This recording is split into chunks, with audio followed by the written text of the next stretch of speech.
আচ্ছা,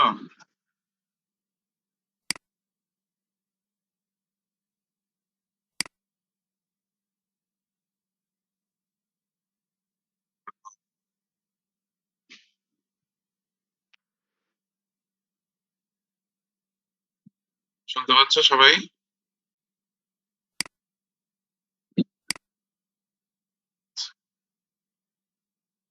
আহ, আচ্ছা, যাই হোক, তোমাদের সাথে এমনি তাহলে লাস্ট টপিক কি পড়ানো হয়েছিল? রহমত,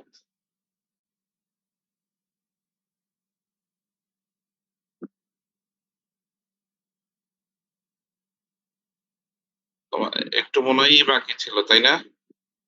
ওই লাইক এই যে ব্র্যাকেটস এবং যে লিবলিস থিওরেম, এখানে মনে হয় অল্প কিছু বাকি ছিল, তাই তো? আচ্ছা, পয়সন্স ব্র্যাকেট পড়ানো হয়েছিল না? জি স্যার। তারপর ল্যাগ্রেঞ্জ ব্র্যাকেট। জি স্যার। আচ্ছা,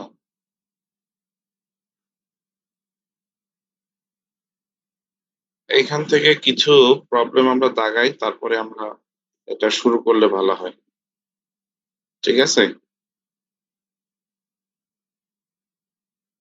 আচ্ছা, একটু দেখো, ল্যাগ্রেঞ্জ ব্র্যাকেট সম্পর্কে একটু আইডিয়া দেওয়া হয়েছিল, তো একটু মনোযোগ দাও।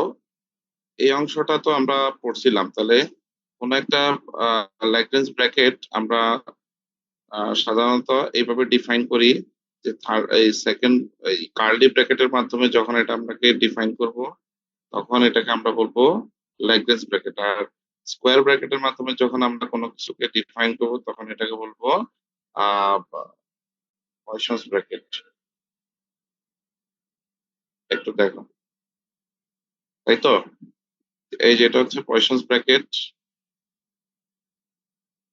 যে একটু আমি যেহেতু অনেকদিন পরে পড়াচ্ছি, একটু রিভিশনটা আবার দিচ্ছি। যে যখন কোন একটা ফাংশন, মানে এফ এবং জি দুইটা ফাংশনকে আমরা তাদের পজিশন কোঅর্ডিনেটের রেসপেক্টে ডিফাইন করব, এবং মোমেন্টাম কোঅর্ডিনেট কিউ এবং পি, এই যে দেখো, যখন কিউ এবং পি এর রেসপেক্টে পজিশন কোঅর্ডিনেট এবং মোমেন্টাম কোঅর্ডিনেট সাপেক্ষে যখন দুইটা ফাংশনকে আমরা ডিফাইন করব, তাহলে পয়সন্স ব্র্যাকেটটাকে আমরা ডিফাইন করতে পারবো এইভাবে। এটা মনে রাখার সিস্টেম কি, প্রথমে এফ কে পি এর রেসপেক্টে ডেরিভেটিভ, তাহলে জিটা হবে, সরি, এফ কে কিউ এর রেসপেক্টে ডেরিভেটিভ হলে জি হবে পি এর রেসপেক্টে, আর মাইনাস দিয়ে ঠিক তার অল্টারনেটটা হবে। am I clear? আচ্ছা, তো for brevity we may drop the subscript P Q, right the Poisson's bracket, এটা এফ জি। তুমি এটা এখানে পি কিউটা দিতেও পারো, নাও দিতে পারো, এটা সমস্যা নাই, না দিলেও সমস্যা হবে না। তো পয়সন্স ব্র্যাকেটটা কি বলতেছে একটু খেয়াল করো। আহ যে এখন আমরা যদি মনে করো এই ডিএফ বাই ডিটি, এফ কে যদি আমরা, F is the function of cutie এবং ইউপিটি। কিউপিটি। হ্যাঁ, তাহলে এফ কে যদি আমরা টি এর রেসপেক্টে ডেরিভেটিভ করি, আমরা এই অংশটা পাই। আবার del F by del Q by del T, তাহলে del Q by del T কত হবে?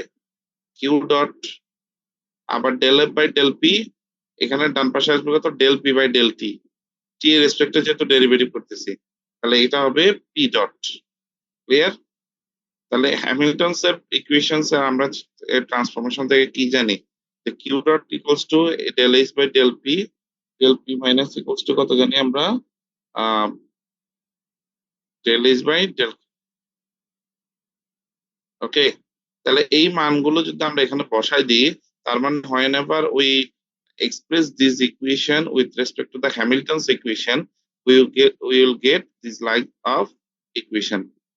Okay, so in the view of definition of Poisson's bracket, তাহলে পয়সন্স ব্র্যাকেটের ডেফিনিশন হচ্ছে, আমরা যেমন 5 নাম্বার থেকে কি জানি, দেখো, এফ অফ জি সমান আমরা জানি এখানকার পার্শিয়াল ফ্র্যাকশন গুলো। তাহলে আমরা এইটাকে যদি এটার সাপেক্ষে লিখি, একটু দেখো তো, এখানে কিউ এর রেসপেক্টে যদি এফ কে করি, আবার এইচ কে যদি পি এর রেসপেক্টে করি, তাহলে এটাকে আমরা লিখতে পারবো এফ অফ এইচ লিখতে পারবো না? জাস্ট অনলি এই অংশটাকে লেখা যায়? দ্রুত বলতে হবে তো, আজকে অলমোস্ট 2টা চ্যাপ্টার একটু শেষ করে দিব, সহজগুলা এই জন্য আর কি। তো এখান থেকে তাহলে from this equation we see that the function F is a constant of the motion if DF by DT equals to 0। তাহলে এই মানটা আমরা যদি কত জানি, এই যেটা ডিএফ বাই ডিটি টোটাল ডেরিভেটিভটা যদি কনস্ট্যান্ট ধরি আমরা ফাংশনটাকে, তাহলে আমাদের এটা 0 হবে, তখন এই অংশটা আমাদের 0 হয়ে যাবে। So if the function f does not depend on the explicitly del f del t is equals to 0, then the condition given is কত, আমাদের এই Poisson's ব্র্যাকেটের ভ্যালুটা 0 হয়ে যাবে। So what does it mean? Whenever any Poisson's bracket becomes 0, it defines if a function f does not depend on the time explicitly, তার মানে এইটা কন্ডিশন যদি আমার স্যাটিসফাই করে, মানে f যদি আমার ডিরেক্টলি আমার টাইমের কোনো ফাংশন না হয় এবং এটা যদি কনস্ট্যান্ট অফ মোশন হয়, এই যে এটাও যদি সিমultaneously যদি এইটা এবং এইটা দুইটা কন্ডিশন একত্রে স্যাটিসফাই করে, তাহলেই একমাত্র আমরা এই রিলেশনটা পেয়ে থাকবো।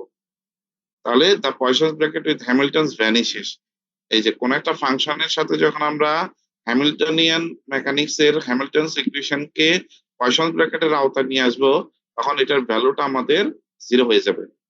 So in other words, a function which Poisson's bracket with Hamilton's vanishes is a constant of motion. This result does not depend whether h itself a constant of motion. আমাকে h টা এখানে কনস্ট্যান্ট হইতেও পারে, নাও হইতে পারে, কিন্তু যদি কোনো একটা ফাংশন f যদি আমার টাইম এক্সপ্লিসিটলি হয় এবং এটা যদি ডিরেক্টলি কোনো ফাংশন অফ টি না হয়, তাহলে আমরা যে কোনো একটা হ্যামিল্টনিয়ানের সাথে যে ফাংশনটার যদি Poisson's bracket নিই, the values of this Poisson's bracket will be given 0. Am I clear? বুঝতে পারছো কিনা বলো? এই পর্যন্ত কারো কোনো কোয়েশ্চেন আছে? এখানে কিন্তু একটা কোয়েশ্চেন হয়। হ্যাঁ, hello,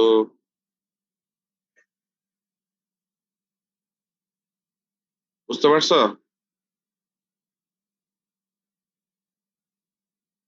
hello,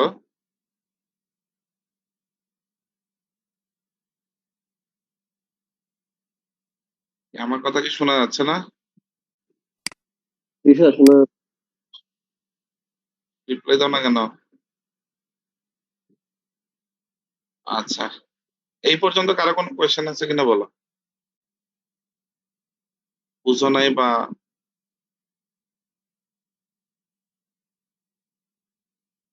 yes or no বলতে হবে তো। আচ্ছা, তাহলে এই প্রশ্নটা দেখবা। আচ্ছা, প্রপার্টিসটা ইম্পর্টেন্ট। প্রপার্টিসটা একটু দেখতে গেলে আমাকে এই যে ইকুয়েশন অফ মোশনটা দেখে আসতে হবে। প্রপার্টিসটা ইম্পর্টেন্ট, বলে দিচ্ছি, এগুলো মার্কিং করে রাখো। এটা প্রপার্টিস না, এটা ইকুয়েশনের কন্ডিশন গুলো, স্পেশাল কেস গুলো দেওয়া আছে। এই স্পেশাল কেস গুলো আমাদের প্রপার্টিসে আমরা অনেক সময় মেনশন করি। তাহলে এফ ইকুয়ালস টু কিউ কে হলে কিউ ডট কে সমান কত হবে? কিউ কে ডট এইচ আমরা লিখতে, কমা এইচ লিখতে পারবো পয়েশন ব্র্যাকেট। এফ অফ কে সমান হলে আমরা পি কে যে is known as the identical Hamilton's equation, এত this referred to the equation of the motion of Poisson's bracket form. আচ্ছা, তাহলে প্রপার্টিসটা একটু দেখো, প্রপার্টিসটা কি কি বলছে একটু দেখো। The Poisson's bracket has the properties of antisymmetry. আমরা যদি এদেরকে আমরা মানে ইন্টারচেঞ্জ করি, জি কে এফ এর জায়গায় রিপ্লেস করি, এফ কে জি এর জায়গায় রিপ্লেস করি, সামনে একটা মাইনাস আসবে, কেন বলতো? এটা অ্যান্টিসিমেট্রি কিভাবে মেনটেন করে?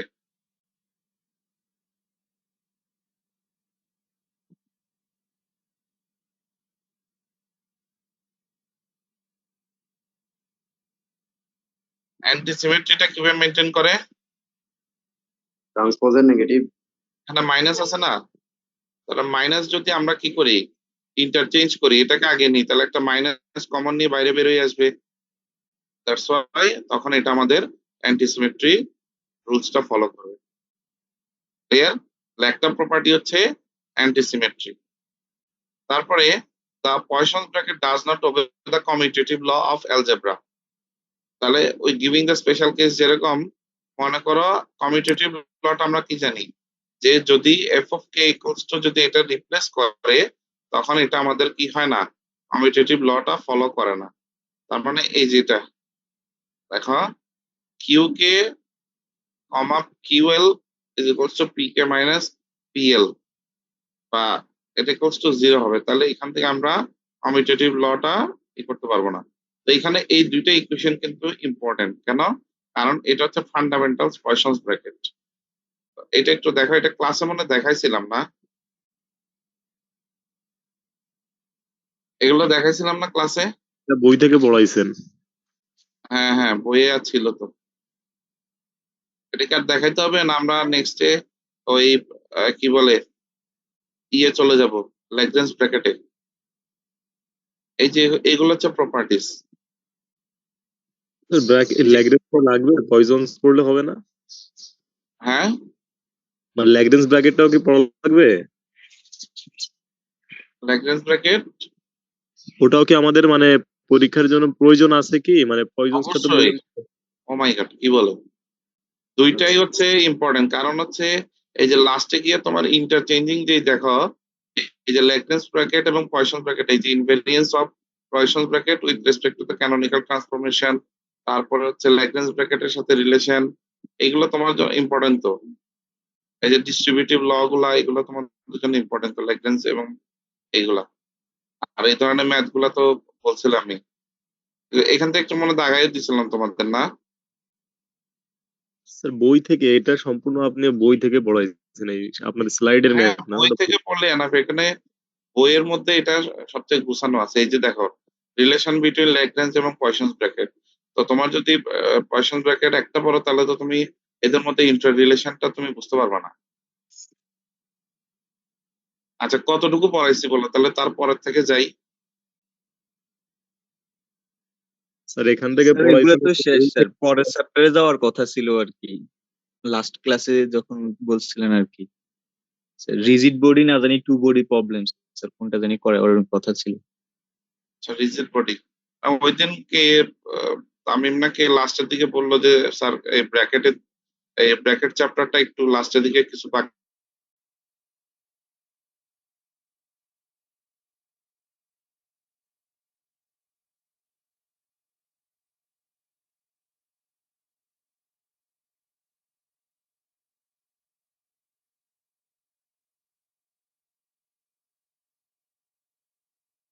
পেজ স্পেসের উপর, বুঝতে পারছো?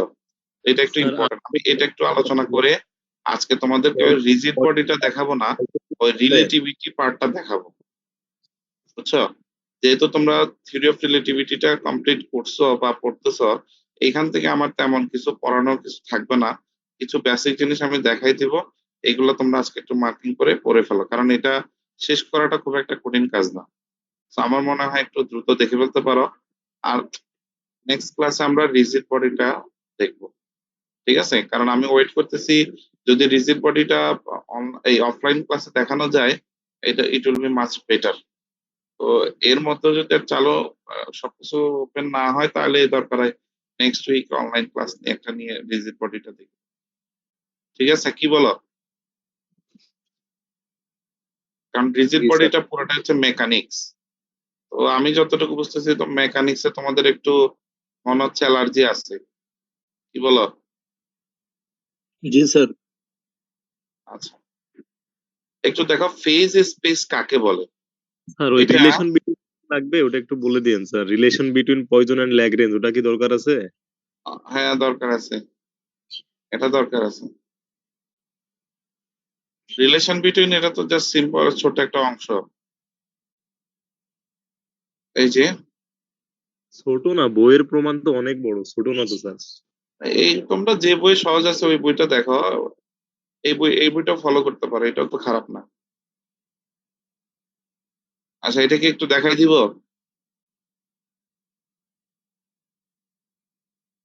দেখা দিব কিনা? জি স্যার একটু দেখাই দেন। আচ্ছা ঠিক আছে, দেখো। the relation between Lagrange and Poisson's bracket. দেখো আমরা f যে কোন একটা ফাংশন কনসিডার করলাম for n to n number of a index, তার মানে এখানে এলিমেন্টস হচ্ছে আমাদের 2n সংখ্যক, তার মানে ইভেন নাম্বার। তাহলে আমরা ধরলাম 2n independent function such that f of k is a function of 2n coordinates q1 q2 up to qn, এখানে n সংখ্যক, এখানে p1 থেকে আপ টু pn, এটা হচ্ছে n সংখ্যক। তাহলে আমাদের এই combination of the product of the Poisson's and Lagrange bracket দুইটার আমাদের মাল্টিপল একটা কি হবে, ক্রনিকার ডেল্টা আসবে। ক্লিয়ার? এটা আমাদেরকে শো করতে হবে। So in order to prove the relation, এটা we take the left hand side of the equation, use the definition of Poisson's and Lagrange bracket. তাহলে এটার ডেফিনিশন অনুসারে আমরা এটাকে লিখলাম, আবার এটার রিলেশন অনুসারে আমরা এটাকে লিখলাম। তাহলে সামেশন হচ্ছে কয়টার জন্য?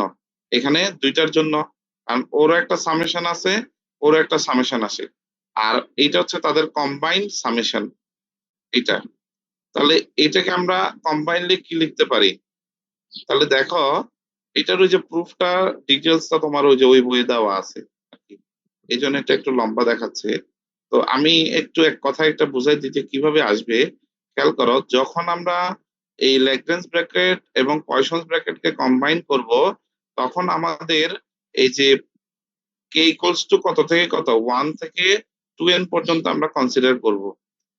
তাহলে আমরা এইটাকে যদি ভেতরে আনি আর এখান থেকে একটা জিনিস, একটা সামেশনকে যদি বাইরে নিয়ে যাই, তাহলে আমরা এই যে এফ অফ জে, আমাদের যে ফাংশনটা আছে এটাই তো আমাদের main function. F of J এর কয়টা এলিমেন্টস? 2n। একটা হচ্ছে কিউ এর একটা এলিমেন্টস হচ্ছে n সংখ্যক, আর একটা হচ্ছে পি এর হচ্ছে এলিমেন্টস হচ্ছে n সংখ্যক। তাহলে আমরা এফ অফ জে যখন লিখবো তখন এটাকে আমরা পি এর রেসপেক্টে একটা নিব, আবার এই ডেল পি যখন নিব তার একটা ফাংশন আমাদের কি কম্বাইনলি এটার সাথে এটা যদি মার্জ করো, তাহলে আমাদের কি এটাও থাকতেছে না, মাল্টিপল যদি করো এটার সাথে এটা মাল্টিপল যদি করো, এটা ইনটু কত, এটা না, এটা লেখা যায়। তাহলে এটা ইনটু এটা লিখতে গেলে আমরা কি কিছু জিনিস কাটাকাটি যায় না, যেমন এই ডেল এফ আই, এখানে del F K, I K যখন আমরা কম্বিনেশনটা সেম আনবো তখন এটা এটা কি হয়, সরি, এখানে ডেল এফ কে আর ডেল এফ কে কাটাকাটি যায়। ক্লিয়ার? তাহলে আমরা এখানে থেকে যাবে কত, ডেল এফ আই, এটাকে আমরা পি এর রেসপেক্টেড ডেরিভেটিভটা রাখবো, আবার ডেল কিউ এম এবং ডেল এফ আই, এই যেটা দেখো এখানে হচ্ছে ডেল এফ কে কি ক্যান্সেল হয়ে যাবে, আবার এখান থেকে এই ডেল কিউ এম এর সাথে আমরা ডেল এল এম এর যখন এটা মার্জ করব তখন এটা ক্যান্সেল হয়ে যাবে। তাহলে আমার থাকবে কত, এইটা এবং এইটা, এই দেখো এখানে দুইটা আছে। তাহলে আবার এটার সাথে যখন এটা মাল্টিপল করব, আবার এটার সাথে যখন এটা মাল্টিপল করব, সেম হয়ে যাবে এবং প্লাস মাইনাস এটা ওই ক্যান্সেল হয়ে যাবে, আর লাস্টেরটা পাওয়া যাবে মাইনাস মাইনাস এই যে প্লাস, দুইটা গুণ করে। তাহলে এখান থেকে আমরা দেখতে পাচ্ছি কি এইটা এটা ক্যান্সেল হয়ে যাচ্ছে, আর তাহলে এটা কি del F J del F I হয়ে যাচ্ছে। তাহলে এটা কি একটা ক্রনিকার ডেল্টা আকারে লেখা যায়, ডেল আই জে। আবার এটাকে যখন ডেল কিউ আই এবং ডেল কিউ এল এটা ক্যান্সেল করে দেবো, তখন এটা del F J del F I, এটাকে তখন আমরা এই যে ক্রনিকার ডেল্টা আকারে লিখতে পারবো। আমার ক্লিয়ার? বুঝতে পারছো? জি স্যার। তাহলে in this work Poisson's bracket is relatively much more useful than Lagrange bracket, and therefore we do not discuss further details in relation to Lagrange bracket. এখানে রিলেশনটা দেওয়া আছে।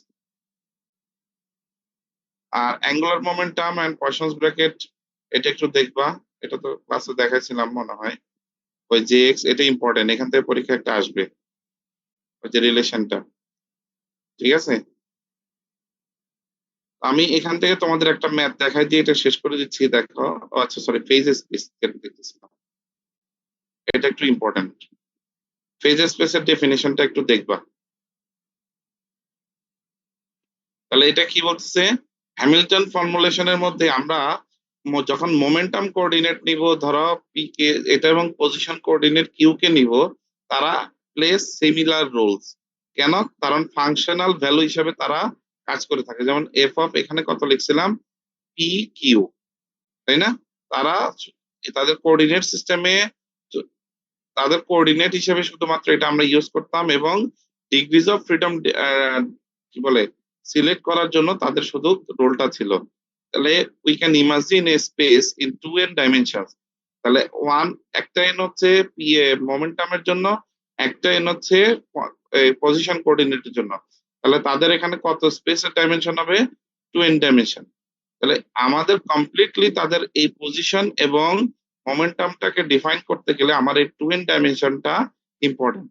তাহলে টু এন ডাইমেনশনের মধ্যে আমরা কোঅর্ডিনেটটা লিখলাম এটা, such space is known as the two N dimensional phase space.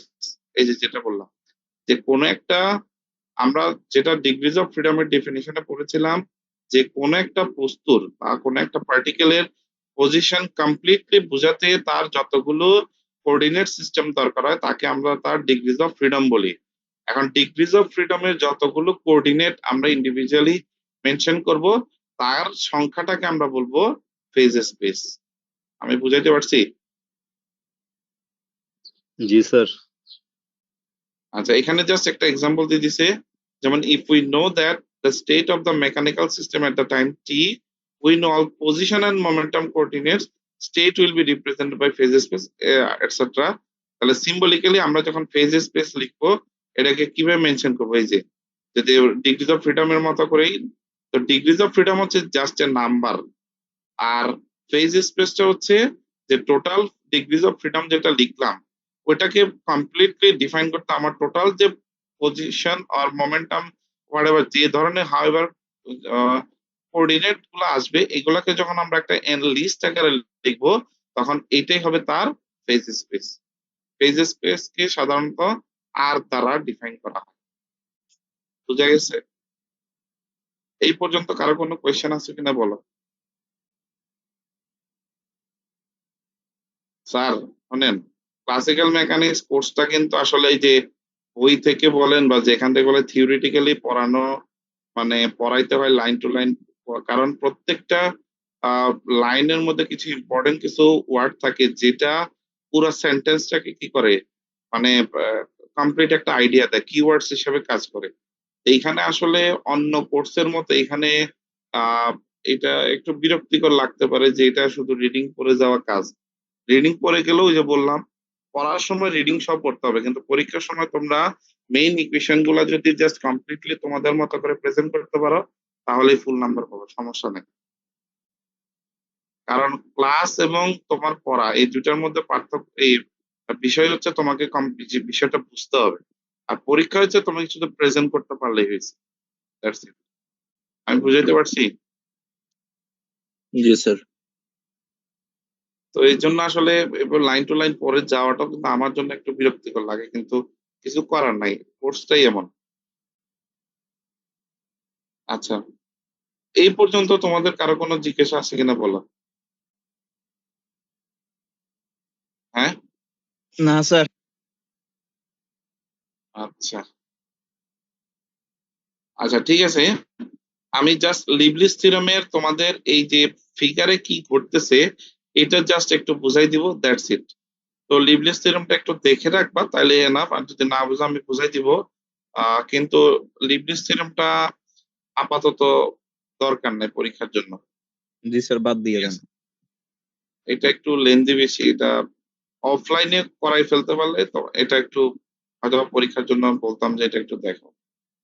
তো এখানে আমরা যে প্রুফটা পড়বো, সেই প্রুফটা পড়ার আগে এই যে এখানে দুইটা গ্রাফ আছে, মানে ফিগার, যেমন এখানে 7.2 আর 7.1 এবং 7.2, এই দুইটা জিনিস তুমি ভালো করে যদি বুঝতে পারো, থিওরেমটা তোমার জন্য মানে ইজি। তাহলে এইখানে স্টেটমেন্টটা তোমাদের জন্য ইম্পর্টেন্ট। এখানে যেমন স্টেটমেন্ট কোনটুকু, এখানে যে ইটালিক করে যতটুকু দেওয়া আছে, এটাই হচ্ছে তোমার স্টেটমেন্ট। স্টেটমেন্ট বললে এই যে এই পর্যন্ত দিলেও চলবে এখান থেকে। ঠিক আছে, এটা স্টেটমেন্ট এখান থেকে। আমরা একটু দেখি স্টেটমেন্টটা। স্টেটমেন্ট পরীক্ষা আসতে পারে যে স্টেট দ্য লিবলিস থিওরেম। তোমরা কি লিস্ট করতেছো যে কোনটা ইম্পর্টেন্ট বলতেছি না বলতেছি?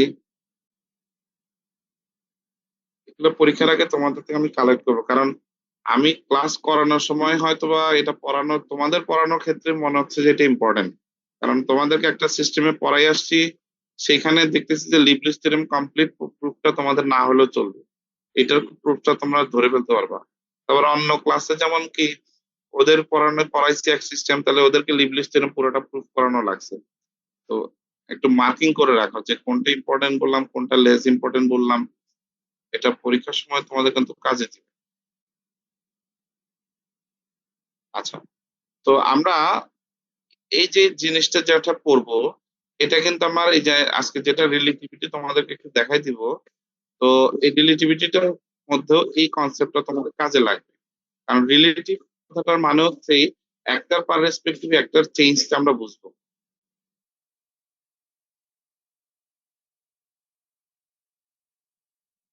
আচ্ছা, তাহলে এখানে একটা পজিশন ধরো, মনে করো এই একটা পার্টিকেল আছে, সেটা হচ্ছে পি কিউ, আর একটা হচ্ছে পি কিউ, এটা ফর টাইম। মনে করো একটা পজিশন, টাইম পজিশন ধরো 1 এর সাপেক্ষে, এখানে হচ্ছে 2 সাপেক্ষে একটা টাইম।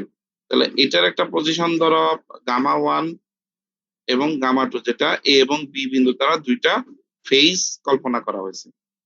ক্লিয়ার? এটা একটা ফেজ, এ একটা ফেজ, বি একটা ফেজ। তাহলে লিবলিস থিওরেম কি বলতেছে যে let us consider a large number of identical mechanical system, আমরা ধরলাম each system has slightly different values of the coordinates qk এবং momentum pk. These can be represented by a point in the phase space. All these systems can be represented by a swarm of points in the phase space, ওই যে যেটা বললাম phase space, because each system has slightly different initial condition coordinates. কারণ আমাদের এখানে PQ position, momentum এবং position দুইটা consider করলেও আমাদের টাইমের ভেরিয়েন্সে তাদের ফেজ স্পেসটা চেঞ্জ হচ্ছে। Suppose that initial points corresponding to all this systems, time কত t1 একটা ধরলাম, এটার জন্য আমাদের ভলিউম আমরা ধরলাম গামা 1, যেটা হচ্ছে তার ইনিশিয়াল অবস্থায়, আর একটা নেক্সট একটা phase space after the time t2, তাহলে তাদের রিজিয়ন ধরলাম গামা 2। তাহলে for example the representative point corresponding to the system moves from A to B, এটাই আমাদের বলতেছে যে ফিগার 1 এর মধ্যে 7.1 এ দেখা যাচ্ছে মোশন ইন ভলিউম। তাহলে তাদের ভলিউমটা কি পরিমাণ চেঞ্জ হবে with respect to time by keeping the তাদের মোমেন্টাম এন্ড দ্য কোঅর্ডিনেটস আর আনঅল্টার্ড। জাস্ট এখানে টাইমের রেসপেক্টে তাদের ফেজ স্পেসটা কিরকম চেঞ্জ হচ্ছে। তাহলে এইখানে আমাদের এই কনসেপ্টের উপর বেস করে এটা একটু ভালো করে দেখবা, যে আমি এটা একটু বলে যাচ্ছি, তারপরে দেখবা এটা বুঝতে আরো একটু ক্লিয়ার হবে। আচ্ছা, মনে করো এ একটা পয়েন্ট, বি একটা পয়েন্ট, সি একটা পয়েন্ট, ডি একটা পয়েন্ট। তাহলে এই বরাবর আমরা তাদের ফেজ, ডিফারেন্ট ফেজ গুলাকে যদি কনসিডার করি এবং তাদেরকে যদি জয়েন করে একটা কিউব পাই, কিউব বা রেক্টেঙ্গেল যাই পাই, আমি কি বলছি বুঝতে পারছো? মনে করো এটা একটা তাদের কোঅর্ডিনেট ধরে একটা সলিড বডি আমরা এখানে কনসিডার করে ফেলছি, ঠিক আছে? সলিড বডিটার মধ্যে চারটা কর্নার পয়েন্টে তাদের চারটা ফেজ স্পেস পাওয়া যাচ্ছে। তাহলে এটা এটা যেমন ফেজ স্পেস কত কিউপি, এটা হচ্ছে পি বরাবর চেঞ্জ, এখানে পি কিউ দুইটাই চেঞ্জ, এখানে শুধু কিউ চেঞ্জ। তাহলে আমরা যদি হরাইজন্টাল বরাবর তাদের মোমেন্টামটা চেঞ্জ করি, তাহলে দেখো তো এই হরাইজন্টাল বরাবর শুধু তার মোমেন্টামটা চেঞ্জ হচ্ছে না, কিউটা চেঞ্জ হয়ে কি হয়েছে Q plus D Q, P কিন্তু চেঞ্জ হয় নাই। আর পি এর চেঞ্জটা কোন দিকে আমার ওয়াই এক্সিস বরাবর না? এই যে দেখো এক্স এক্সিস বলা হচ্ছে পি, সরি কিউ, এবং ওয়াই এক্সিস বরাবর ধরা হচ্ছে এটা হচ্ছে পি। তার মানে হাইট বরাবর আমাদের শুধুমাত্র পি চেঞ্জ হবে, হরাইজন্টাল এক্সিস বরাবর শুধু কিউ চেঞ্জ হবে। তাহলে তাদের এই লাইন বরাবর তাদের রেট অফ চেঞ্জ কোনটা হবে? Q dot. মনে করো এটা পরিবর্তন হয়ে এরকম হয়েছে, সরি বাঁক হয়ে গেছে, এরকম হয়েছে। তাহলে এই বরাবর তার হাইটের কোনো চেঞ্জ হয়েছে? হাইটের কোনো চেঞ্জ হয়েছে? না স্যার। হাইটের কোনো চেঞ্জ হয় নাই। তাহলে আমাদের শুধুমাত্র তাহলে এটা রেট অফ চেঞ্জটা এই সাইডে এক্স এক্সিস বরাবর তার রেট অফ চেঞ্জ হবে কে? Q dot. আর আমরা যদি এই ভার্টিক্যাল বরাবর তাদের কনসিডার করি, মনে করো আমার পজিশন, ইনিশিয়াল পজিশন হচ্ছে এইটা, তাহলে এই বরাবর যদি আমি ওপরে একটা হাইট কনসিডার করি, বা তুমি যে কোনো একটা ফোর্স বা যে কোনো একটা কিছু কনসিডার করো এখানে, সেটার কারণে আমার হাইটটা চেঞ্জ হবে। তার মানে এই বরাবর চেঞ্জ হচ্ছে পি, ছিল পি হয়ে গেছে পি প্লাস ডিপি, তাহলে এখানে ডিপি পরিমাণ চেঞ্জ হয়েছে না? তাহলে এই বরাবর আমার চেঞ্জটা হবে পি ডট, তার মানে rate of change with respect to time of P, P এর রেট অফ চেঞ্জটা এদিকে হবে। তো এখন কি বলতেছে যে আমরা যদি পি এবং কিউ বরাবর তাদের রেট অফ চেঞ্জটা ডিফাইন করি, তাহলে তার কনস্ট্যান্ট ডেনসিটিটা কনস্ট্যান্ট থাকবে। আমরা মোমেন্টাম এবং পজিশন যাই চেঞ্জ করি না কেন, তার ডেনসিটিটা সেম থাকবে। তার মানে ডেনসিটি সেম থাকা মানে density will be constant, that means the rate of change of the density with respect to time will be zero. এটা বুঝাইতে পারছি? বুঝছো সবাই? জি স্যার। আচ্ছা, তাহলে 2m ডাইমেনশনাল ভলিউমের মধ্যে গামা 1 এবং গামা 2 যদি আমরা সেম ইন 2 ডাইমেনশনাল ধরি, volume occupied by the swarm of the point does not change with time, though its shape may be of course change. In other words, if we define the number of points per unit volume of the phase space as the density rho, then according to the Leibniz theorem, the density of the points remains constant. ওই যে যেটা বললাম, যে তাদের যদি আমাদের 2n ডাইমেনশনালের মধ্যে ভলিউমটাকে আমরা সেম রেখে দিই, আগের ইনিশিয়াল ভলিউম এবং এই তাদের টার্মিনাল ভলিউম মানে finishing volume, phase space, the volume for phase space 1 এবং the volume of the phase space 2, যদি এটা ডাজ নট চেঞ্জ হয়, তাহলে তাদের ডেনসিটিটারও কোনো পরিবর্তন হবে না। বুঝা গেছে? হ্যাঁ, জি স্যার, বুঝতে পারছি। ওকে। এই থিওরেমটা দরকার নেই, আপাতত স্টেটমেন্ট একটু দেখবা। একটু কষ্ট করে রিলেশন বিটুইন ওই স্লাইডটা আর একটু যেতে পারবেন? মানে স্ক্রিনশট নিয়েছি কিন্তু আপনার ওখানে কার্সর থাকার কারণে একটু লেখাটা মানে সাইনটা বোঝা যাচ্ছে না। আচ্ছা ঠিক আছে।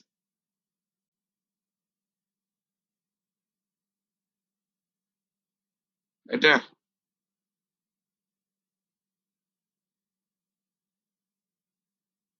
তোমাদেরকে বই দিয়ে দিছে না, উপাধ্যায়ের বইটা? বইয়ের পিডিএফ আছে তো স্যার। পিডিএফ দিছেন? পিডিএফ দিছি তো, পেজ নাম্বারটা শুধু লিখে রাখো 182, তাহলে তো হচ্ছে। আমি তো মোটামুটি যেভাবে ইজি হয়, যেভাবে তোমাদের কষ্ট করতে না হয়, সবকিছু তো রেডিমেড দিয়ে দেওয়ার চেষ্টা করতেছি, বুঝো নাই? তোমরা শুধু একটু মানে যেভাবে ক্লাসটা গুছাই রাখা যায়, তোমাদের কাজ হচ্ছে শুধু এইটা। এটা উপাধ্যায়ের বইটা আর গুপ্তার বইটা একই, প্রায় সেম, দুইটা ইন্ডিয়ান রাইটার বই। তবে আমার কাছে এই ক্ষেত্রে কিছু বেশ ভালো মনে হয়েছে, একটু গুছানো, সবগুলো সিরিয়াল সিস্টেমেটিক ওয়েতে আছে। আচ্ছা, নেক্সট দিন রিজিড বডিটা পড়াবো, বুঝছো? তো আমি আজকে তোমাদেরকে জাস্ট একটু এই রিলেটিভিটিটা একটু দেখাই দিব। এটা যেমন একটু দেখো, তোমরা রিলেটিভিটি কতদূর ক্লাস হয়েছে তোমাদের? শেষ না প্রায়? টেন্সর পার্ট বাকি আছে, বাকিটা শেষ। আচ্ছা আচ্ছা, তাহলে শুরুর দিকের বিষয়গুলো তো পড়ে ফেলছো, আমি সেটাই বলতেছি। জি স্যার। যেমন গ্যালিলিয়ান ট্রান্সফরমেশন পারবা না? আমি দেখাবো একটু গোত্র গ্রুপে, জাস্ট টপিকস গুলো তোমাদের দেখাই যায় যে তোমরা চিনে জানো কিনা। হ্যাঁ, গ্যালিলিয়ান ট্রান্সফরমেশন জানো? লরেন্স জি স্যার। ট্রান্সফরমেশন, জি স্যার। তারপর principles of relativity. G sir. আচ্ছা, স্পেশাল রিলেটিভিটি এবং জেনারেল রিলেটিভিটির দুইটার আমার কি আছে, দুইটা করে পস্টুলেট আছে না? পস্টুলেট গুলো পড়ছিলা? জি স্যার।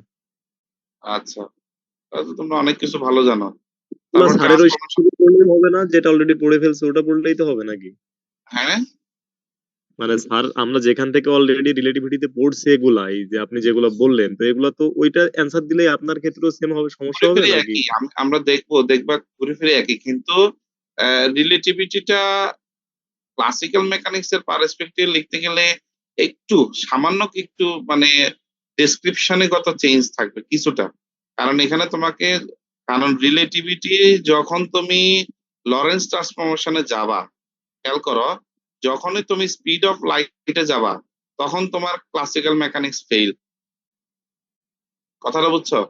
তাহলে যখন তুমি ক্লাসিক্যাল মেকানিক্স এর পার্সপেক্টিভে স্পিড অফ লাইটে যাবা না, তখন কিন্তু এখানে তোমার ক্লাসিক্যাল মেকানিক্স এর কনসেপ্ট যেমন লরেন্স ট্রান্সফর, সরি, ল্যাগ্রেঞ্জিয়ান হ্যামিল্টনিয়ান আসতে পারে।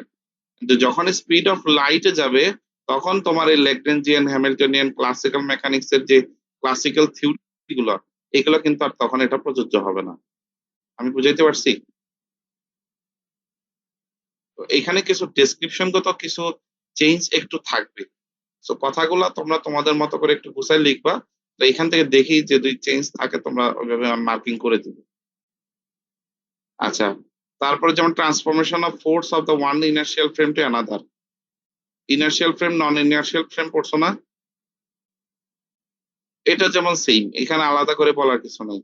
Covariance of physical law, principle of relativity of speed of light, ওই যে পস্টুলেটস গুলা। তারপরে Michelson Morley experiment. Michelson Morley experiment পড়ছো? জি স্যার। জি স্যার। মাইকেলসন মর্লির এক্সপেরিমেন্টের মানে নেসেসিটিটা কি বলতো?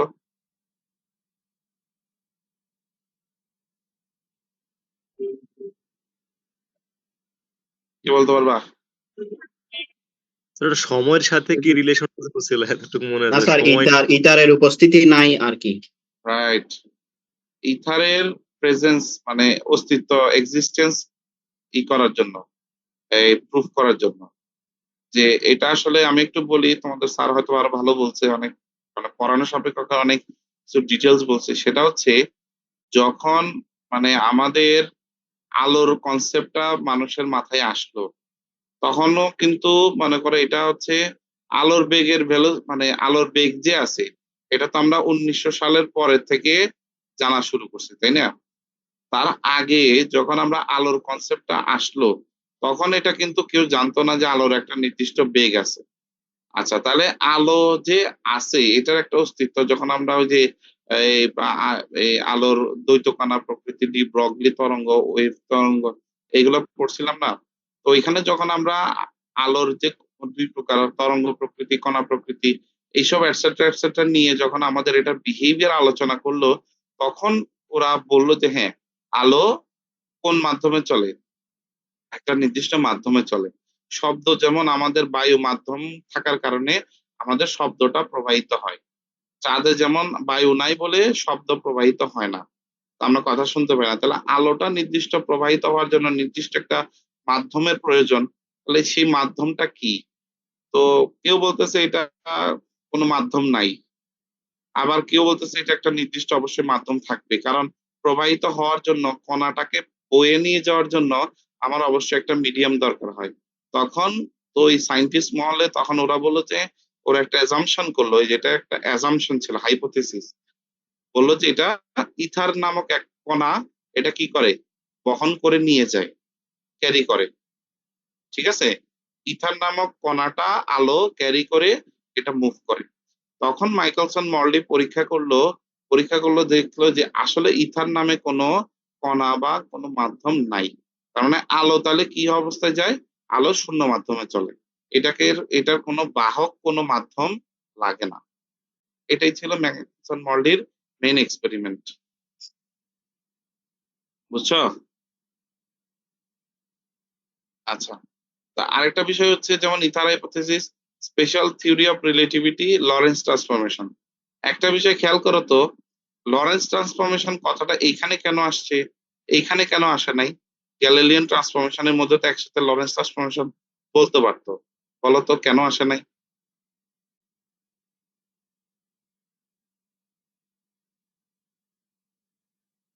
কে বলতে পারো?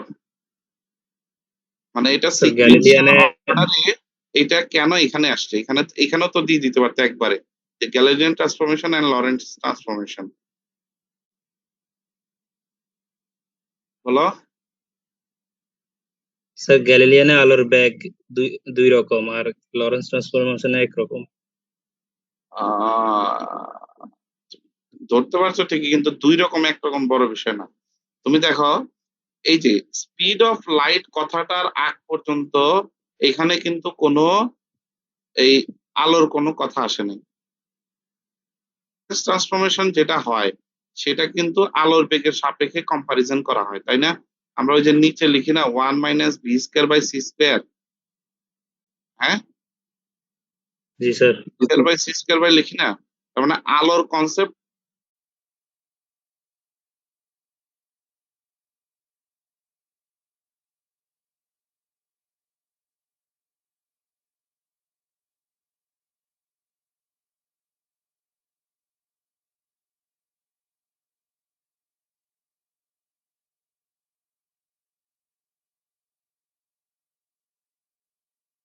সিমultaneity, মাস কন্ট্রাকশন, এগুলো পড়ছিলাম না?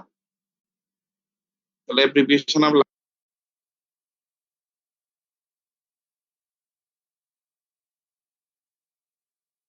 আমি একটু দেখাই, এগুলো একটু তোমরা দেখবা, যে জিনিসটা নতুন হবে সেটা আমি তারপর একটু দেখাই দিব।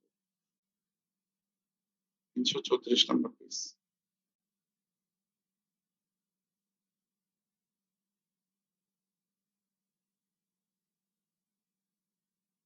এই যে রিলেটিভিস্টিক মেকানিক্স, এটা কিন্তু কোয়ান্টাম মেকানিক্স এর কনসেপ্ট, এটা জানো? এখানে কিন্তু তোমার কোয়ান্টাম মেকানিক্স এর কনসেপ্ট আসবে।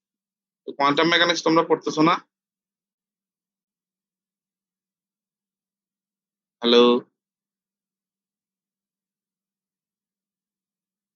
Quantum mechanics পড়তেছো?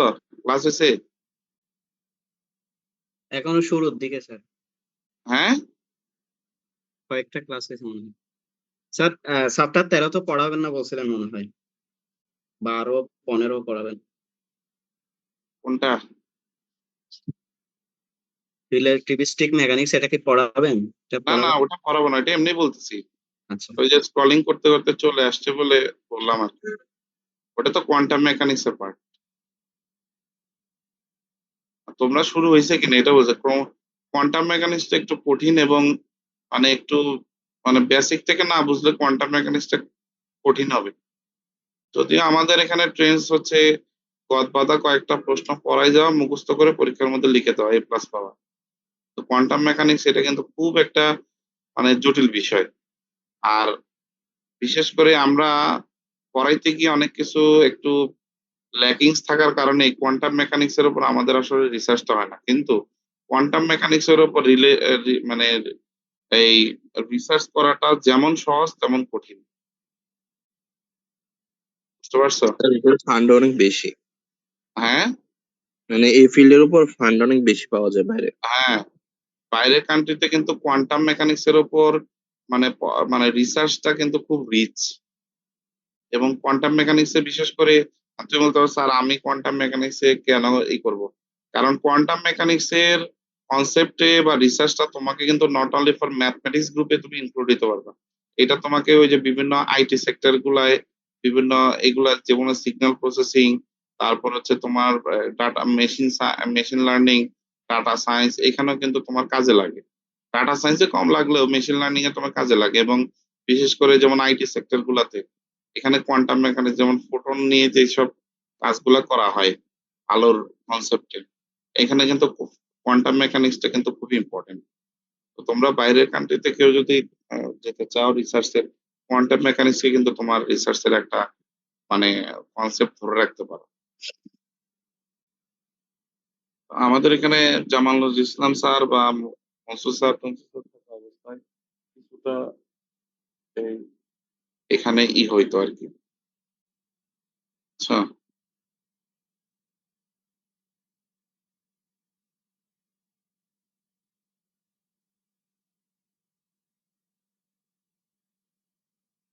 আচ্ছা। তো একটু দেখো, এখানে ইন্ট্রোডাকশনে স্পেশাল থিওরির মানে ওই যে তোমার ইনার্শিয়াল ফ্রেম এবং নন ইনার্শিয়াল ফ্রেমের পার্সপেক্টিভে ওই কথাবার্তাগুলো বলছে যে whenever any body moves to the velocity of v with respect to one reference frame to another reference frame, এই যেগুলো, যেমন এটা একটা স্টিল অবজারভার, এটা একটা যদি ডাইনামিক অবজারভার হয়, তাহলে এটার সাপেক্ষে কোন একটা বস্তু টাইম টি এর রেসপেক্টে যদি তার পজিশন চেঞ্জ হয়, এই যে এক্স ওয়াই জেড টি, তাহলে তার নেক্সট পজিশন যদি আমরা X prime Z prime Y prime T prime ধরি, তাহলে তার গ্যালিলিয়ান ট্রান্সফরমেশনটা হবে X prime equals to X minus B T. এটা এগুলো তো পারবা, এগুলো পারবা না? এগুলো তো ইন্টারভিউ ছিল। জি স্যার, এগুলো পারবো। আচ্ছা, তাহলে আমি যেগুলো একটু তোমাদের জন্য দরকার এগুলো একটু দেখাই দিই। তাহলে এই যে ইনভার্স গ্যালিলিয়ান ট্রান্সফরমেশন আবার কত, ওই যে যদি আমরা এটাকে এই ডাইনামিক কোঅর্ডিনেটটাকে যদি স্টিল অবজারভারের সাপেক্ষে কনসিডার করি তখন হবে এটা, আবার যদি স্টিল অবজারভারের সাপেক্ষে ডাইনামিক অবজারভারকে কনসিডার করি, ডাইনামিক অবজারভারের সাপেক্ষে স্টিল অবজারভারকে কনসিডার করি তখন হবে এইটা। এটাকে বলা হয় ইনভার্স গ্যালিলিয়ান ট্রান্সফরমেশন। মানে এস এস এর সাপেক্ষে তুমি যখন এস প্রাইমকে কনসিডার করবা তখন হবে এইটা, আবার এটার যখন রিভার্স ওয়েতে তুমি আসবা এটার সাপেক্ষে যখন তুমি এটাকে কনসিডার করবা তখন তোমাকে কনসিডার করতে হবে ইনভার্স গ্যালিলিয়ান ট্রান্সফরমেশন। আমি ক্লিয়ার? এগুলো তো পারবা যে গ্যালিলিয়ান ট্রান্সফরমেশন গুলো কিভাবে হয়। তো প্রিন্সিপাল অফ রিলেটিভিটি, ওই যে যেটা বলছিলাম দুইটা করে আমাদের প্রিন্সিপাল অফ রিলেটিভিটি থাকে, যেমন এই যেটা the motions of the body included the given space are the same among themselves whether that space are rest or moving uniformly forward in a straight line। তার মানে সোজা কথা, আলো সরল পথে চলে, light passes in a straight line with a constant velocity or uniform velocity। এটা যাই বলুক, এটা হচ্ছে আমার কি রিলেটিভিটির কনসেপ্ট আছে, এবং এটা নিউটনের এবং গ্যালিলিয়ান মেকানিক্স এর ফর্মুলাটা মেনে চলে, প্রথম লটা। তারপর transformation of force from one inertial frame to another, তো এটা একটু দেখবা, এটা অনেক সময় আসে যে কিভাবে আমরা force from one inertial frame to another inertial ফ্রেমে কিভাবে ট্রান্সফার করি। যেমন আমাদের এস রেফারেন্স ফ্রেমের মধ্যে যদি নিউটনের second law of motion F equals to M A হয় for the observer of S, তাহলে এস প্রাইমের আমাদের কত হবে ইন রেফারেন্স ফ্রেম এস প্রাইমে, তাহলে এটা হবে F prime equals to M prime A prime. তাহলে আমাদের এটার ক্ষেত্রে যদি টু ইনার্শিয়াল ফ্রেমের ক্ষেত্রে যদি গ্যালিলিয়ান ট্রান্সফরমেশনটা আমরা কনসিডার করি তাহলে অ্যাক্সেলারেশন উইল বি কি সেম। তাহলে অ্যাক্সেলারেশন উইল বি যদি সেম হয় তাহলে নিউটনিয়ান মেকানিক্স এর রেসপেক্টে আমরা কি মাস কি ইন্ডিপেন্ডেন্ট অফ ভেলোসিটি না? কারণ কোন একটা বস্তুর ভর আমাদের স্ট্যাটিক থাকার যে অবস্থায় যেরকম ডাইনামিক্সেও কি তার ভরের কোনো পরিবর্তন হয়? ভরের কোনো পরিবর্তন হয়? না ভরের স্যার। কিন্তু কোনো পরিবর্তন হয় না। কিন্তু আমরা যখন কোন একটা বডি বা বস্তু যখন আলোর বেগে যাবে তখন কিন্তু ভরেরও পরিবর্তন হয়, এটাও দেখব। কিন্তু ইন জেনারেল ক্লাসিক্যাল মেকানিক্স এর ভাষায় কোনো কিছুতে কিন্তু ভরের পরিবর্তন হয় না। তাহলে যেহেতু ভরের পরিবর্তন হয় না, আবার অ্যাক্সিলারেশনও কি থাকবে সেম থাকবে, তাহলে আমরা উই ক্যান রাইট দ্যাট কি F equals two F prime. তার মানে কোন একটা বস্তুর যদি অ্যাক্সিলারেশন পরিবর্তন না হয় তাহলে ওই বস্তুর দুইটা রেফারেন্স ফ্রেমের মধ্যে তাদের ফোর্সের পরিমাণটাও আনঅল্টার্ড বা আনচেঞ্জ থাকবে। বুঝা গেছে? এই যেটাই বলছি, বুঝছো? কিন্তু যখনই আমরা whenever we consider the velocity of any body very much close to or approximately c, তখন কিন্তু এই ফর্মুলাগুলা ফেল করবে। কারণ কোনো বস্তু যখন আলোর বেগে বা আলোর বেগের খুব কাছাকাছি যাবে তখন কিন্তু মাস ডাইলেশন হয়। কোনটা হয়? m ইকুয়ালস টু ওই যে ফর্মুলা কি বলো, m naught divided by root over কত 1 minus V square by C square. তখন কিন্তু ভরেরও পরিবর্তন হয়। বুঝা গেছে? আচ্ছা, আমাকে স্যার। একটা জিনিস বলো তো, যে এই যে তোমরা একটা এক্সাম্পল টাইম ডাইলেশন মাস ডাইলেশন পড়ছো তাই না? যে তোমরা ওই যে টুইন প্যারাডক্স পড়ছো না? Yes sir. আচ্ছা, টুইন প্যারাডক্সের যেমন একটা বললো ওই যে এই আকমল এবং আজমল, বিশেষ করে এই ম্যাথটা তোমাদের ইন্টারমিডিয়েটে পরীক্ষায় বেশি আসতো। যে দুইটা যমজ ভাই, একজন পৃথিবীতে ছিল আরেকজন স্পেস ট্রাভেলে গেল, তাহলে তাদের বয়স পরিবর্তন হয়ে যায়। আসলে কি বাস্তবিক অর্থে কি এটা কি মানে হয় কখনো? কারোর বয়স কি কমে যাবে? কমে যাবে বা বেড়ে যাবে, কিন্তু বাস্তবে তো একই রাইট। থাকে। জেনেটিক্যালি বা বায়োলজিক্যালি তো এটা কোনোদিন সম্ভব না, কিন্তু আমাদের যখন মোশনে, আলোর বেগের মোশনে যাবে, তখন আমাদের ঘড়ির যেটা বিষয়টা, এটা আমাদের স্লো চলবে। তার মানে এটা আক্ষরিক অর্থে কিন্তু one kind of hypothesis. Mathematically এটা একটা এক ধরনের অ্যাজাম্পশন, মানে হাইপোথিসিস। তোমরা স্ট্যাটিস্টিক্সে যেমন স্ট্যাটিস্টিক্স 2 তে হাইপোথিসিস টেস্টিং করছো না? হাইপোথিসিসটা কিন্তু কি এক ধরনের অ্যাজাম্পশন করে নেওয়া হয়। এই অ্যাজাম্পশনটা ট্রু আর ফলস, এটা আমাদেরকে কি করতে হয়, ম্যাথমেটিক্যালি একটা রেজাল্ট দিয়ে শো করতে হয়। কিন্তু এটা রিয়েল মানে বাস্তবিক অর্থে সত্যি হতেও পারে, নাও হতে পারে। Am I clear? তাহলে কোভেরিয়েন্স অফ ফিজিক্যাল লস, তাহলে আমরা যদি এফ যেহেতু বললাম, ফোর্স যেহেতু একটা রেফারেন্স ফ্রেম এবং আরেকটা রেফারেন্স ফ্রেমে সেম হয়, তাহলে কোভেরিয়েন্স কি ফিজিক্যাল ল এর মধ্যে পজিশনাল কোঅর্ডিনেট গুলো যদি আমরা এটাকে বলা হয় স্পেস কোঅর্ডিনেটস, এটাকে বলা হয় এটাকে বলা হয় টাইম কোঅর্ডিনেট। ঠিক আছে? তাহলে এটা যদি আমাদের কোভেরিয়েন্স হয়, তাহলে এটার ক্ষেত্রেও কত আমাদের 0 এস প্রাইমে, এস রেফারেন্স ফ্রেমে, আর এস প্রাইম রেফারেন্স ফ্রেমেও আমাদের এটার মান 0 হলে তখন এটা কোভেরিয়েন্ট হবে। তার মানে they will be same for all phase of এটা with respect to Galilean transformation, but Lorentz ট্রান্সফরমেশনে কিন্তু চেঞ্জ হবে, এটা বারবার বলতেছি। এগুলো একটু তোমরা দেখবা, এই যে প্রিন্সিপাল অফ রিলেটিভিটি, এগুলো জাস্ট দেখার জন্য, এগুলো তেমন কিছু দরকার হয় না। এই যেমন একটা ম্যাথের একটা ফর্ম, যে আমরা বি স্কয়ার বাই সি স্কয়ারই কেন ধরি, এটা যেমন এটা একটু দেখবা, এই ম্যাথটা এটা দিতে পারি। যেমন আমি একটু বুঝাই দিই, এটাই শেষ, আর কিছু পড়াবো না। বাকি এগুলো তোমরা একটু দেখে নিতে পারো, এই যে মাইকেলসন মর্লি এক্সপেরিমেন্টটা দেখতে পারো। ওই যেভাবে দেখছো রিলেটিভিটির মধ্যে এইভাবে দেখতে পারো। ইথার হাইপোথিসিস, ওই যে যেটা আমি একটু আগে বলছি, যে হিস্ট্রিটা, এই হিস্ট্রিটাই তোমাদের এখানে ডেসক্রিপশন আকারে দেওয়া আছে। ক্লিয়ার? তারপরে postulates of general special theory of relativity, ওই যে দুইটা postulates, all laws of physics have the same form, মানে ফিজিক্সের সকল ফর্মুলা সেম থাকবে ইন অল ইনার্শিয়াল ফ্রেম, আর the speed of the light will be constant, that means speed of the light remains same for all inertial frame, এই যেটা। তারপর Lawrence transformation তোমরা তো পারো, লরেন্স ট্রান্সফরমেশনটা পরীক্ষা আসতে পারে, এই যেভাবে কিভাবে ট্রান্সফরমেশন হয়ে আসে এটা পারো। তারপর কনসিকুয়েন্সটা তেমন অফ ওই যে টাইম ডাইলেশন, লেন্থ কন্ট্রাকশন, এগুলা এইগুলা এত ডিটেলস অত বেশি দরকার নাই, জাস্ট কিভাবে মাস ডাইলেশন, লেন্থ কন্ট্রাকশন এগুলো আসতে পারে। ক্লিয়ার?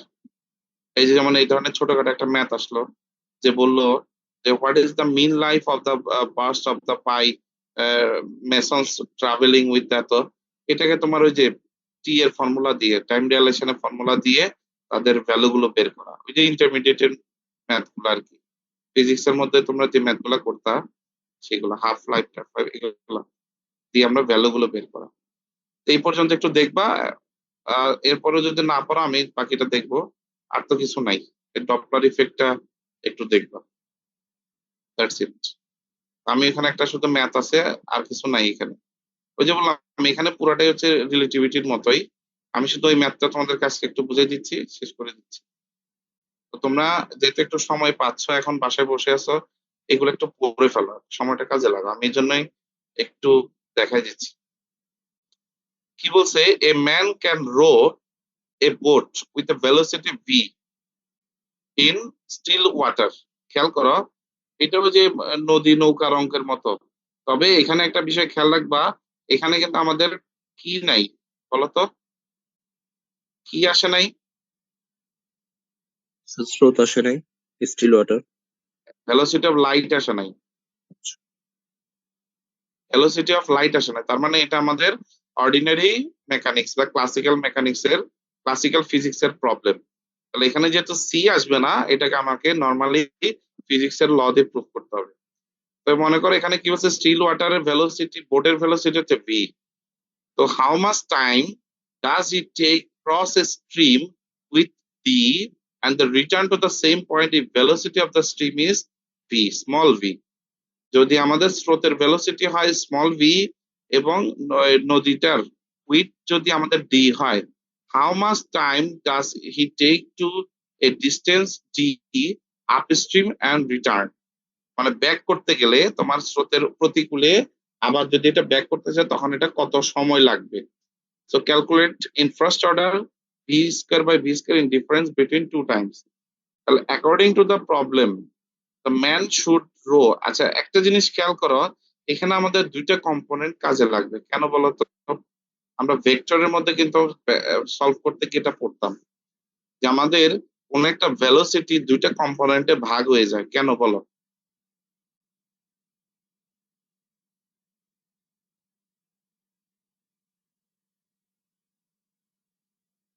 কম্পোনেন্ট কেন ভাগ হয় বলো? আচ্ছা কখন কম্পোনেন্ট হয় এটা বলো?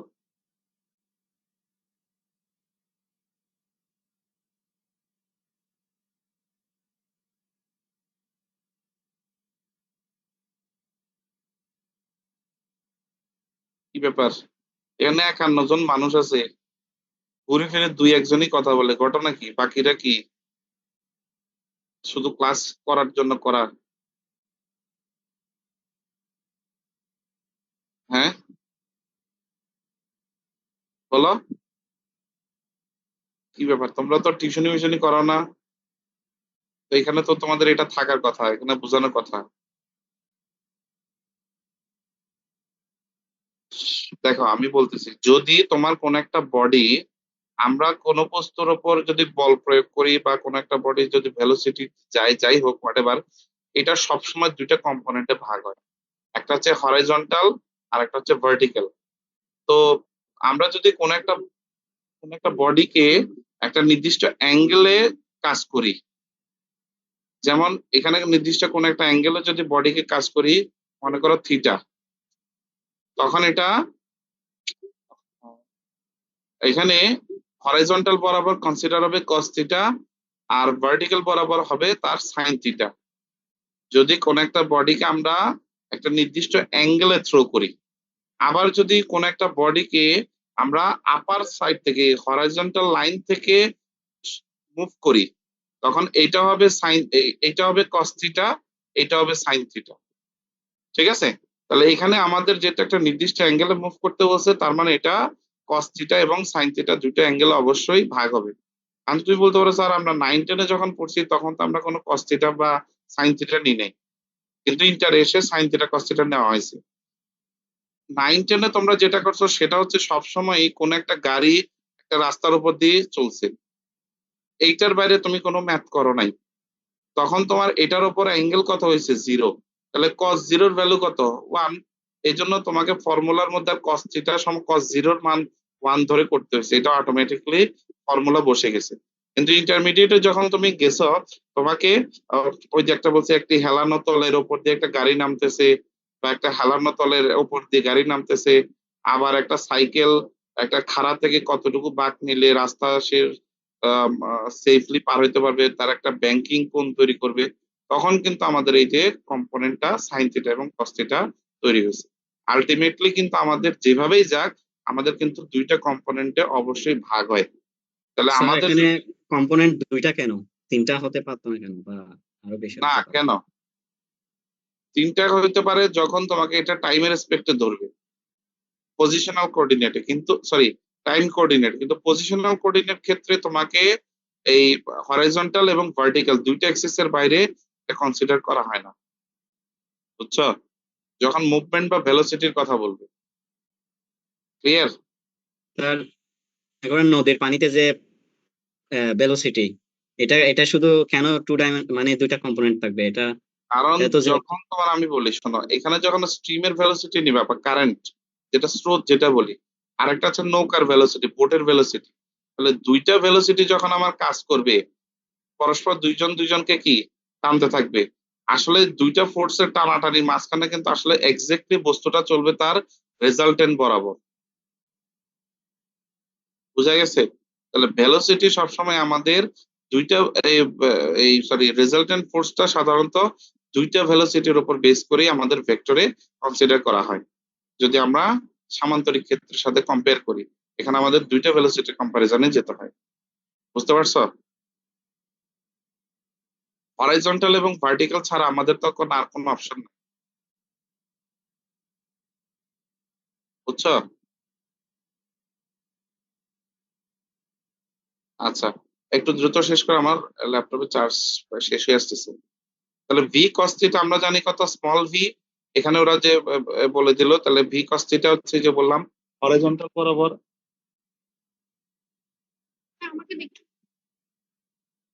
ঠিক আছে, V cos theta equals to small V. কারণ কি, ওই যে বললাম কারেন্টের ভেলোসিটি কত, কারেন্ট বা স্রোত স্ট্রিমের ভেলোসিটি হচ্ছে এইদিকে, তাহলে এটা হচ্ছে টোটাল তার রেজাল্টেন্ট ফোর্স কত, v. Resultant force velocity v হলে তার এই কারেন্টের ভেলোসিটি কত, v cos theta equals to small v. তাহলে কস থিটা মানে কত, ভি বাই ভি। তাহলে the time t will be the required the crossing and return, যাবে আবার ব্যাক করবে। তাহলে আসতে যেতে তার টাইম কত, D by V sine theta আবার plus D by V sine theta. এটা হচ্ছে যে যাওয়ার টাইম, এটা হচ্ছে আসার টাইম। তাহলে দুইটা টাইম কত আমার, টি। তাহলে এটা হচ্ছে আমার এই ভ্যালুটা আমরা পেলাম। ক্লিয়ার? তাহলে in the second case time required two কত, টি প্রাইম। তাহলে সেটার ক্ষেত্রে আমাদের এই সেকেন্ড কেসের ক্ষেত্রে আমরা ধরলাম t d by v minus b. তাহলে টোটাল টাইম মানে কত আমরা জানি, টি এর মধ্যে রিলেশন টি ইকুয়ালস টু, দেখো টি ইকুয়ালস টু কত, টু ডি বাই। স্যার এক্ষেত্রে স্যার যাওয়া আসার ক্ষেত্রে স্যার এই ভেলোসিটি স্যার কম বেশি হবে না, অনুকূলে প্রতিকূলে যেহেতু টি এর ভ্যালু। হ্যাঁ, এটা এই জন্যই তো তোমার এই যে এটার ডিরেকশনটা কি, নেগেটিভ। একটা একটা নেগেটিভ একটা পজিটিভ। একটা হচ্ছে স্রোতের অনুকূলে, স্রোতের অনুকূলে হচ্ছে এই যে ভি প্লাস বি, আর একটা হচ্ছে স্রোতের প্রতিকূলে কত, ভি মাইনাস বি। না স্যার ওই যে উপরে line t equals to d divide by V sine theta plus d divide by V sine theta, ওখানে যে দুইটা একই বসে। এটা হচ্ছে তোমার বোটের ক্ষেত্রে, বোটের ক্ষেত্রে তো তোমার কোনো কি নাই, স্রোতের কোনো বিষয় নাই। এটা হচ্ছে কারেন্টের ক্ষেত্রে। ক্লিয়ার? স্রোতের ক্ষেত্রে তোমার এখানে দেখো যখন সাইন থিটাকে কনসিডার করবে, আর এই ভার্টিক্যাল কম্পোনেন্ট যখন কনসিডার করবে, এখানে তো তোমার কোনো স্রোতের কোনো বিষয় নাই, এই সরি যাওয়া এবং আসার বিষয়টা। ক্লিয়ার? বোটের ক্ষেত্রে টাইমটা যদি আমরা টি ধরি, তাহলে সেকেন্ড কেসের ক্ষেত্রে আমার টাইম ডেরিভেটিভটা রিকোয়ার্ডটা হবে এইটা। তাহলে আমরা এটার লসাগু করে মান পেলাম এটা। তাহলে ভি মাইনাস ভি স্কয়ারের মান আমরা এটা পাইছি কত, এইটা এখান থেকে। তো এটার মানটা এখানে বসাই দিয়ে আমরা টি টি এর একটা রিলেশন পেলাম, টি প্রাইমের একটা রিলেশন পেলাম। তাহলে আমরা যদি এটাকে বাইনোমিয়াল এক্সপানশনের মাধ্যমে রিটার্ন করি ফার্স্ট অর্ডার, এটা তো আমরা হায়ার ডেরিভেটিভ গুলো যদি আমরা বাদ দিই, তখন আমরা এটাকে লিখতে পারবো কত, এই যে টি টি প্রাইম মাইনাস টি, মানে এটা থেকে এটা বিয়োগ করলে আমরা এই ভ্যালুটা পেয়ে যাই। তার মানে এই যে v square by v cube, এটা হচ্ছে আমার কি, total time required to cross the river. তাহলে এইটুকু পর্যন্ত আজকে থাকলো।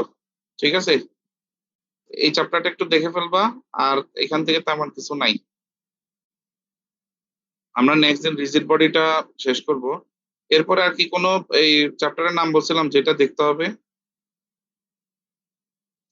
না স্যার, এইগুলাই, এর বাইরে আর দরকার নাই স্যার, আপনিও বলবেন নাই। এর বাইরে আর পড়ে না, তার মানে আমি একটু এটা দেখি, চ্যাপ্টারটা দেখি। স্যার চ্যাপ্টার 12 থেকে স্যার এই অধ্যায় থেকে স্যার অ্যাকসেপ্ট কোশ্চেন হবে না স্যার? স্পেশাল রিলেটিভিটি থেকে অ্যাকসেপ্ট কোয়েশ্চেন হবে এখন যেটা পড়াইলাম। আচ্ছা, এই যেমন চ্যাপ্টার 10 ডাইনামিক্স অফ রিজিড বডিটা লাগবে, আর তো তোমাদের ওইটা দেখাই দিলাম, এই স্পেশাল থিওরি অফ রিলেটিভিটি এটা দেখাইলাম। অসিলেশনটা কি সিলেবাসে আছে?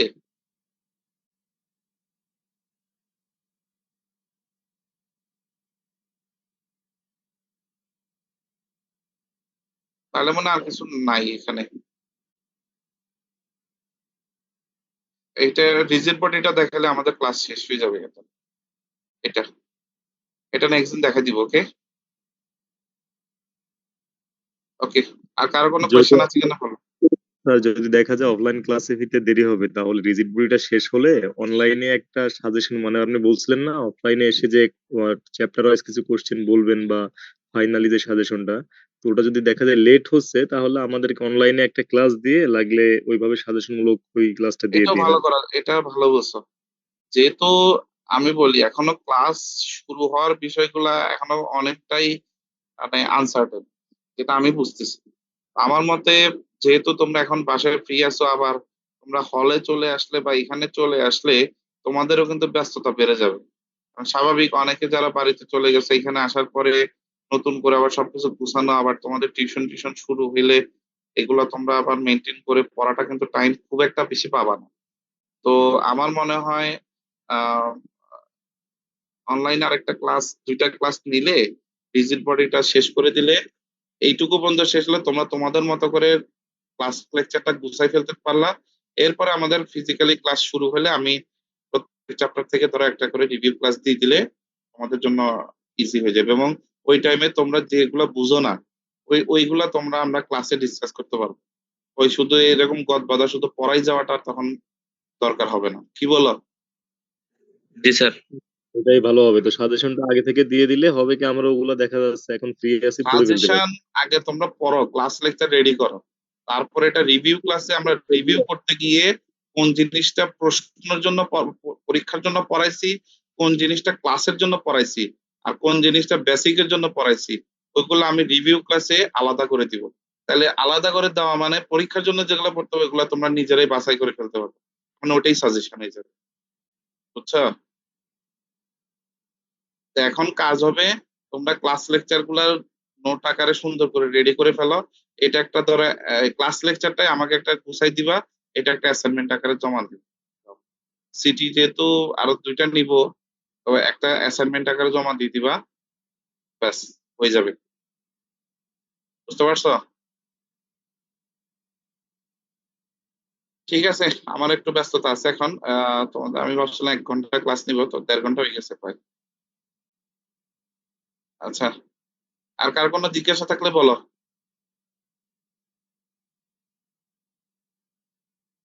নাই? আমি তোমাদেরকে বারবার রিকোয়েস্ট করে বলতেছি স্যার, ক্লাসিক্যাল মেকানিক্সে গতবারের ওরা কিন্তু মোটামুটি পড়াশোনা আমি ক্লাসেও পড়াইছি, আহ ওরাও কিন্তু কম বেশি চেষ্টা করছে, পরীক্ষায় কিন্তু ওদের মার্কসও ভালো আসছে। বিশেষ করে ক্লাসিক্যাল মেকানিক্সের তোমাদের কথা একটা বলি, প্রশ্ন খুব একটা মডারেট হয় না, এক কথা। দ্বিতীয় কথা, ক্লাসে যা পড়ানো হয় ম্যাক্সিমাম প্রশ্ন ওই ক্লাস লেকচার থেকে আসে। থার্ড হচ্ছে প্রশ্ন চেঞ্জ হয় না, মানে থিওরিটিক্যাল টাইপস এর প্রশ্ন তো এখানে কেউ সহজে চেঞ্জ করার সাহস পায় না, বুঝছো?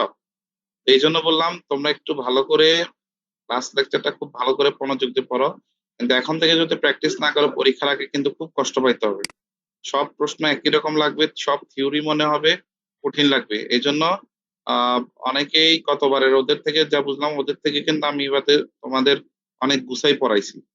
আমার কাছে শুরু থেকে একটু অগোছানো লাগছিল, পরে কিন্তু আমি এটা আবার ব্যাক করছি। তো তোমরা কিন্তু এখানেই করতে পারবে না, ঠিক আছে?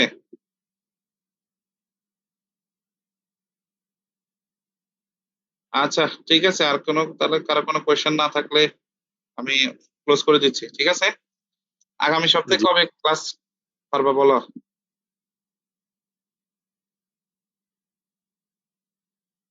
আজ কালকে হচ্ছে বৃহস্পতিবার, কালকে অফিস আছে। কালকে সকালের দিকে হয়তো পারবো না। আহ শুক্রবার দিন অবশ্য থার্ড ইয়ারকে টাইম দিয়ে দিছি। সোমবার দিন একটা ক্লাস নিতে পারি, ঠিক আছে? 16 তারিখ, কি বলো? স্যার আমাদের কি আর রিজিড বডিটাই বাকি আছে, চ্যাপ্টার 10? আপাতত আমি চ্যাপ্টার চ্যাপ্টার 15 কি পড়াবেন স্যার? এটা ওই দিন 22 তারিখের ক্লাসে বলছিলেন একটু করে, ওইটা কি পড়ানো লাগবে? চ্যাপ্টার 15, ও হ্যাঁ হ্যাঁ এটা লাগবে তো, এটা লাগবে, সরি আমি ভুলে গেছিলাম। ওই d'Alembertian operator, Maxwell's field equation, এগুলো অত বেশি না। এখানে তো অত বেশি নেই, অল্প কিছু পড়াই দিব, এখানে বেশি নেই, 2-3টা প্রশ্ন পড়াই দিব, ওইখান থেকে পরীক্ষা দিব। ডিএল এম্বার্স ম্যাক্সওয়েলস এইখান থেকে 2টা থেকে একটা আসবে পরীক্ষায়। আচ্ছা, থ্যাংক ইউ। আমি ভুলে খেয়াল করিনি, ওইখান থেকে লাগবে। তো আর ওভারঅল 2টা ক্লাস লাগবে তোমাদের, 2টা ক্লাস। তো সোমবার দিন একটা ক্লাস নেই, কি বলো? হ্যাঁ, জি স্যার। ঠিক আছে, আমি জানাবো। তাহলে তোমরা সোমবারের মধ্যে তাহলে এগুলো একটু পড়ে আপাতত শেষ করো, কারো কোনো প্রবলেম থাকলে আমাকে জানাবো। ওকে, ঠিক আছে, থ্যাংক ইউ।